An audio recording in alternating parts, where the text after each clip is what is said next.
occurred after the end of the Second World War.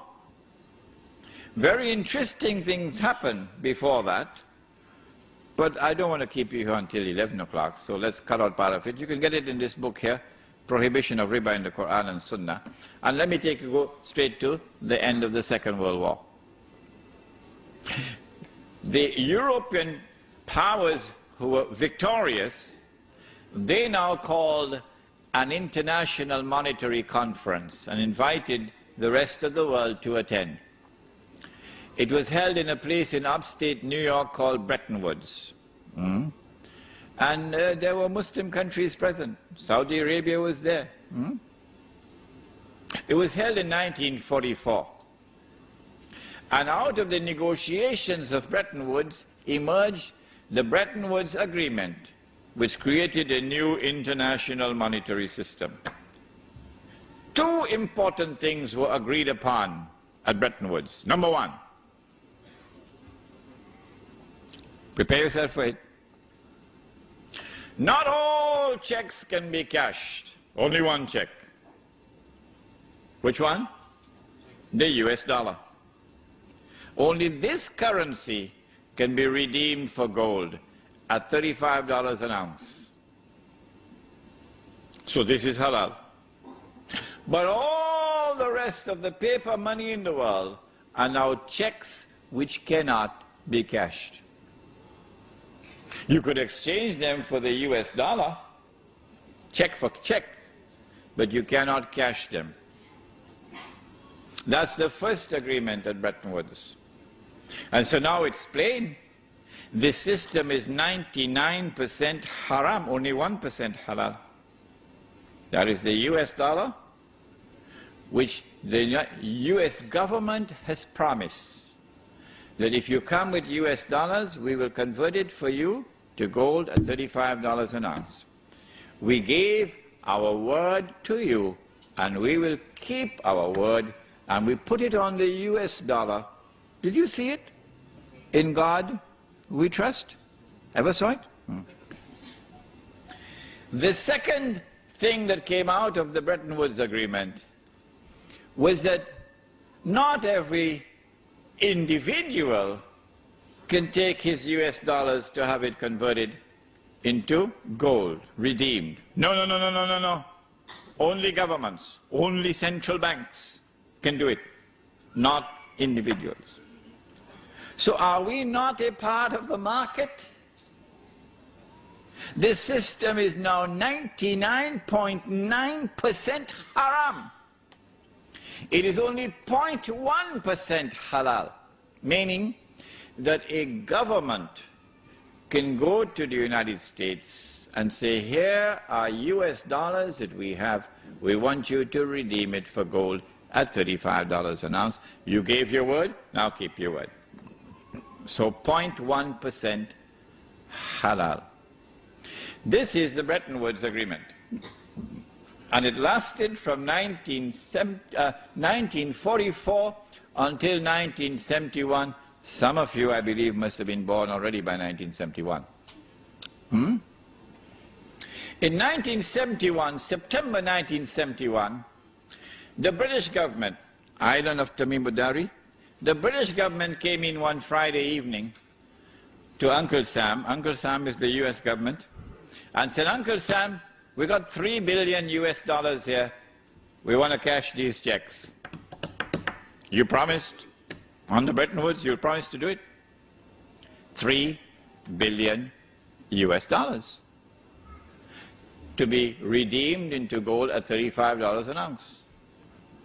Suddenly, Richard Nixon couldn't digest his food anymore. Why? Because he had written more checks than he had money in his account. If I did that, or Sheikh Faiz did that, they would arrest us. But who can arrest Uncle Sam? If he gave the gold to Britain, then Monday morning, who is going to be at the front of the line? Saudi Arabia. Because they got a mountain of checks for all the oil they've been selling.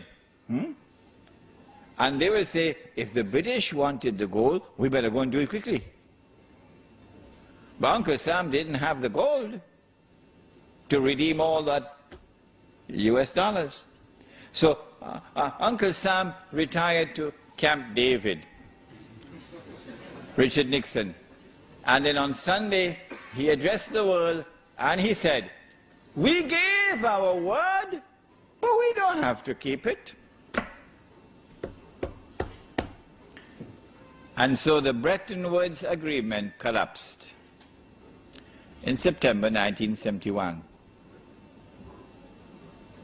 After the collapse of the Bretton Woods Agreement, the world of paper money is now 100% haram. Surely the world of Islam would recognize that. Surely the ulama of the world of Islam would recognize that. But no, it was not to be. Illa masha'Allah. It was not to be. Between 1971 and 1973, an ominous thing was happening. From $35 to an ounce, it started to move to 36, 37, 38, 39, 40. And by 1973, it had reached 40. In October 1973, the war took place with Israel.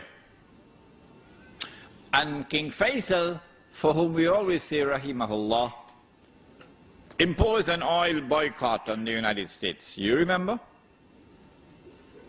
And then all the Arab oil producing states, they also joined in the oil boycott. Guess what happened to the US dollar? It collapsed by 400% overnight, from 40 to 160. Why? I ask this question, why? Because of an oil boycott, why should this happen? And then on the 15th of January 1980, the same thing happened again. Iran had had a revolution and the Iranian people took control of their oil. More than that, they were threatening to export their revolution into the Gulf, where the oil is located. And then at the end of December 1979, the then Soviet Union invaded Afghanistan and took over the country. And Wall Street knew the reason why. Wall Street knew that the Soviet Union has done this because of fear of the threat posed by the revolution in Iran. And so Wall Street had their greatest fears confirmed. And on the 15th of January 1980, the US dollar collapsed to $850 to an ounce of gold. So we ask the question, why did this happen? There was no economic cause to explain it. None. The US economy was the largest economy in the world. Oil accounted for only 4% of the US economy. And the United States had enough oil underground to meet most of its own domestic needs. The United States preferred to keep its oil underground and get oil from Saudi Arabia and other countries, because this oil which was kept underground became a strategic reserve. And the oil that they got from Saudi Arabia was free of charge. You didn't have to pay for it.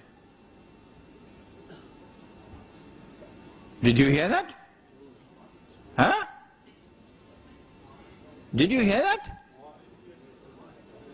It was free. All that Uncle Sam has to do is to write checks that nobody could cash. One BMW, please, here's a check.